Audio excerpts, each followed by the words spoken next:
Imagine standing at the edge of a river that flows through the very veins of history. The air is heavy with the scent of sandalwood incense and damp earth.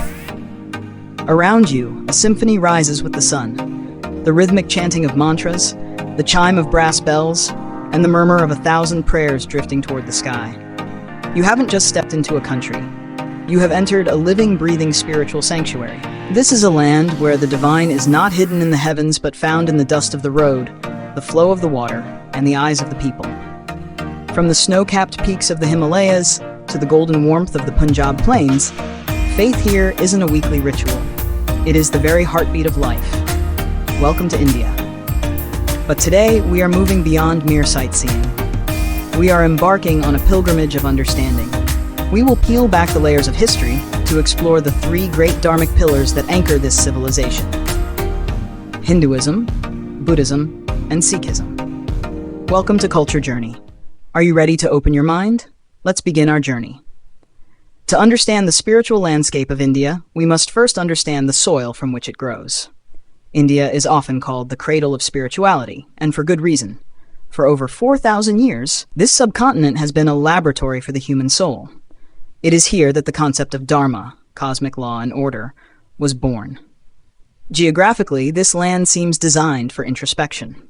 The towering Himalayas in the north, traditionally seen as the abode of the gods, isolated the subcontinent, allowing a unique culture to incubate and flourish. But why does this matter today? Because in India, religion is inseparable from culture. You cannot extract the mythology from the dance, or the rituals from the daily routine. Whether it is the intricate carvings of an ancient temple or the simple act of touching an elder's feet, every gesture carries the weight of millennia. We are about to walk through three distinct doors, each leading to a different room in the same vast house of Indian spirituality. We start with the foundation, Hinduism. To call it a religion, in the Western sense, is fundamentally limiting. Hindus call it Sanatana Dharma, or the eternal way. It has no single founder, no single holy book, and no specific date of origin. It is like an ancient banyan tree, with roots dropping from branches, creating a vast forest from a single source. Hinduism is a celebration of plurality. It recognizes that truth is one, but the paths to it are many. This is why you see a kaleidoscope of deities, millions of them. From Ganesha, the remover of obstacles, to Shiva, the cosmic dancer who destroys the universe to recreate it.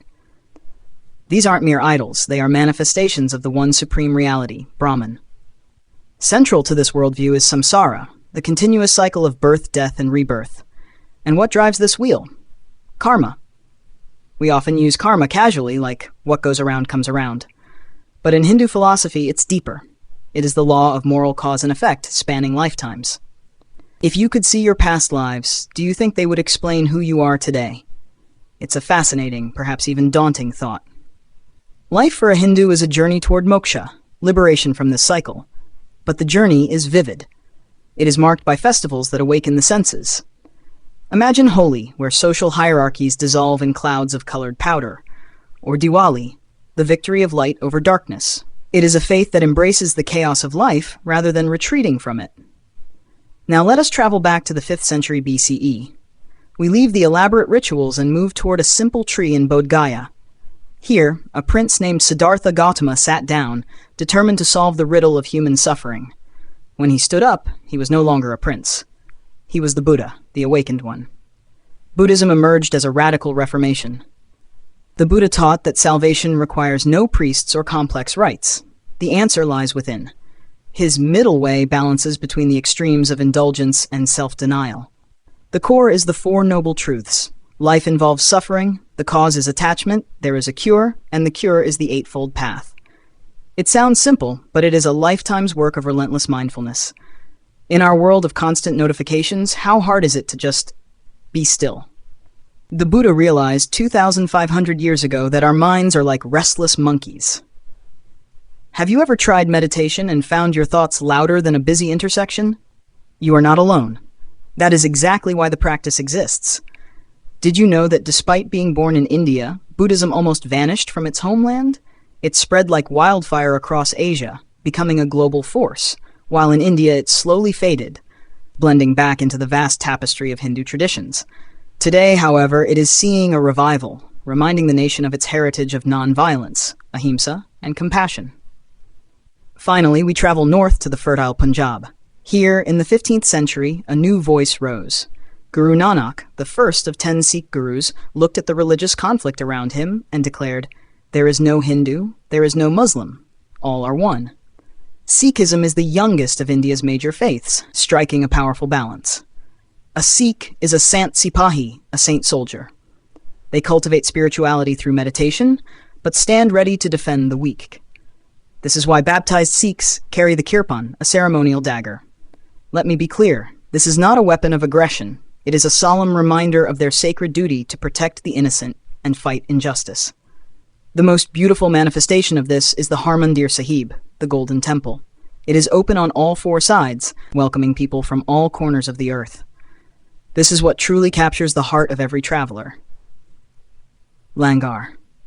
Imagine a kitchen that never closes, serving free hot meals to anyone, regardless of religion, gender, or caste. At the Golden Temple, they feed up to 100,000 people daily. Kings sit next to beggars. If you were there, would you step forward to help roll roti in that massive kitchen? It is said here that service is the highest form of prayer.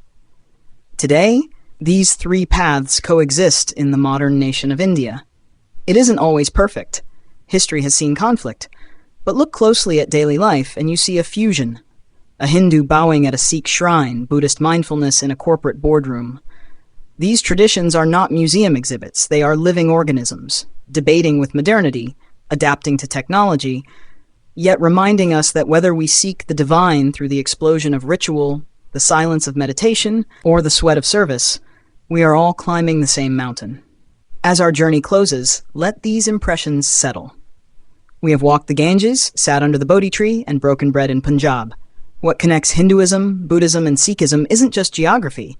It is a relentless pursuit of meaning in a chaotic universe. Hinduism teaches us to see the divine in everything, Buddhism to find peace within, and Sikhism to find God through serving humanity. Perhaps the beauty of India lies not in choosing one path, but in recognizing that the human spirit is vast enough to contain them all. Thank you for traveling with us. I'd love to know, which path resonates most with your philosophy? The ritual, the silence, or the service? Let me know in the comments. If this video sparked a light in you, please like and subscribe to Culture Journey. Let's keep exploring this beautiful world together. See you on the next adventure.